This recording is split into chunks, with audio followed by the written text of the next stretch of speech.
السلام عليكم ورحمة الله وبركاته. كيف حالكم يا أصحابي؟ اليوم أنا أجيب لكم اسمي إيش؟ أم العسل والزبدة. اسمي هذا. أيوة.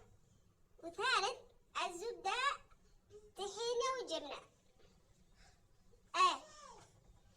ما شاء الله. أم عسل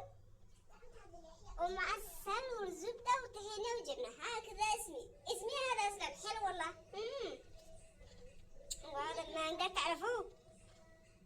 ورب الكعبة هذا مانجا فيتامين. أنا حبيتها مانجا، كل يوم أكلها مانجا ما شاء الله تبارك الله.